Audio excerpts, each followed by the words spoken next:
Extra মরিচ আর পেঁয়াজ দিয়ে দিলাম গরম তেলে। এবং ইলিশ মাছ রান্না হচ্ছে। ইলিশ মাছের স্বাদ কিন্তু ওসব যে মাওয়ার 2000 টাকা দামের জিনিসগুলোতে কম না, ওগুলো সাইজ একটু বড়, দেখতে অ্যাট্রাকটিভ। আর এগুলোর আউট পিঠটা এত সুন্দর না, সাইজ হয়তো বড় না, কিন্তু স্বাদ গন্ধ প্রায় একই। যারা মধ্যবিত্ত ফ্যামিলির দামি ইলিশ কিনতে পারেন তারা এসব ইলিশ কিনে ট্রাই করতে পারেন। 700 টাকা কেজি ইলিশ। তাহলে দেখবেন মাছটা তো নরম কিনা। আর লবণ দিলাম, রসুন বাটা, পেঁয়াজ, আদা জিরা দিয়ে দিচ্ছি, হলুদ, ধনিয়া, মরিচ। পটল এবং মেটে আলু দিয়ে রান্না করা হয়।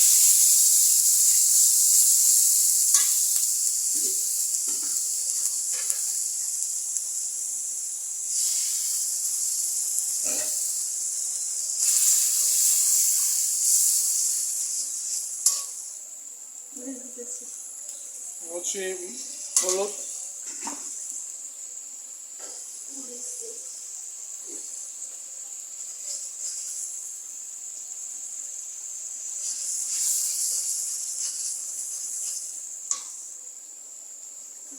পটল দিচ্ছি।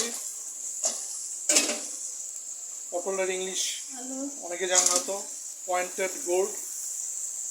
পটলের দুই মার্জিনাল, দুই পোলারাইজেশন, যেটা দুই মেরুতে কিন্তু মানে চুক্ষা জিনিস, যেটার নাম হচ্ছে পয়েন্টেড গোল্ড।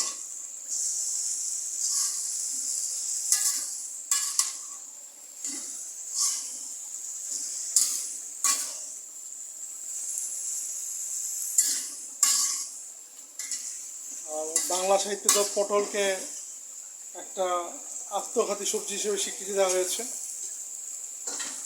আর একটা বাগধারাই আছে যে পটল তোলা মানে মারা যাওয়া।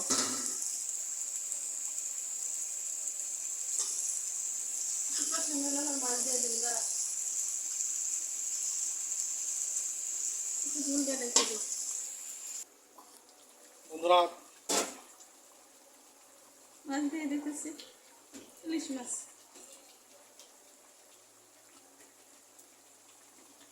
টমেটো দিয়ে দিই, টমেটো দিলাম, ঝুল দিয়ে দিই, ঝুল দিই।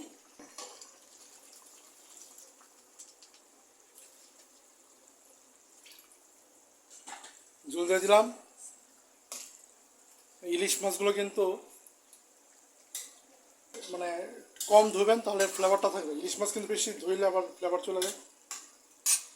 তরকারিতে কাঁচা হিসেবেই দিবেন, ভেজে দেওয়া দরকার নেই।